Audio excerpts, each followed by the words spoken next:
قدیم سلطنت زاراسیہ میں ایک مقدس آگ تھی جو مندر نور ازلی پر جلتی تھی۔ 1000 سال سے یہ کبھی نہیں بجھی تھی۔ کہا جاتا تھا کہ یہ دیوتاؤں کا تحفہ ہے جو مکھ کو اندھیروں سے بچاتا ہے۔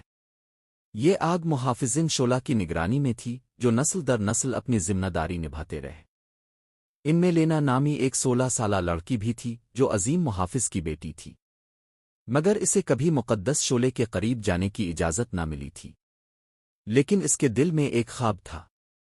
وہ جانتی تھی کہ اس کی تقدیر کچھ بڑا کرنے میں ہے۔ ایک رات جب سلطنت میں جشن منایا جا رہا تھا، اچانک طوفانی ہوائیں چلیں۔ مقدس شعلہ لرزا اور پہلی بار 1000 سال بعد وہ بجھ گیا۔ پورے ملک میں خوف پھیل گیا۔ دیوتاؤں نے ہمیں چھوڑ دیا، پجاری چلانے لگے۔ بادشاہ نے صلاح مشورہ کیا، اگر یہ آگ واپس نہ آئی تو ہمارا زوال شروع ہو جائے گا۔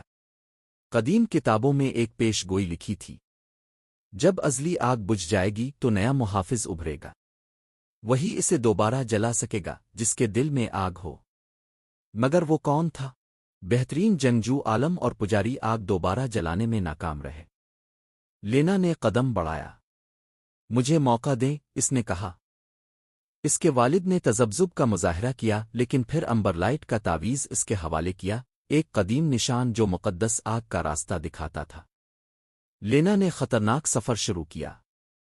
وہ راخ کے پہاڑوں سے گزری جہاں تیز ہواؤں نے اسے روکا۔ وہ گونجدار غاروں میں داخل ہوئی جہاں شکوک کی سرگوشیاں اس کے حوصلے کو توڑنے کی کوشش کرتی رہیں۔ بالآخر وہ آتشیں دل تک پہنچ گئی، وہ جگہ جہاں کہا جاتا تھا کہ پہلا شعلہ خود دیوتاؤں نے روشن کیا تھا۔ وہاں ایک آتشی روح تھی جو صدیوں سے انتظار کر رہی تھی۔ تم آگ کیوں چاہتی ہو؟ اس نے پوچھا۔ لینا نے اعتماد سے جواب دیا، طاقت اور شہرت کے لیے نہیں بلکہ اپنی سلطنت کو بچانے کے لیے۔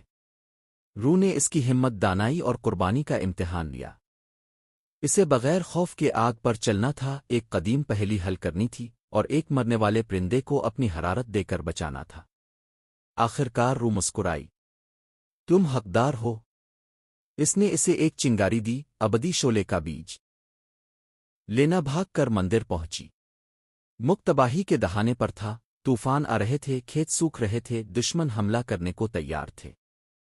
اس نے چنگاری کو قربان گاہ پر رکھا اور دعا کی۔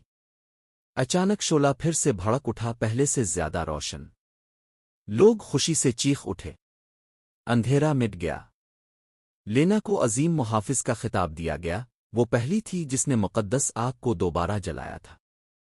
اس نے ثابت کر دیا کہ اصل طاقت وراثت میں نہیں بلکہ ہمت، قربانی اور یقین میں ہوتی ہے۔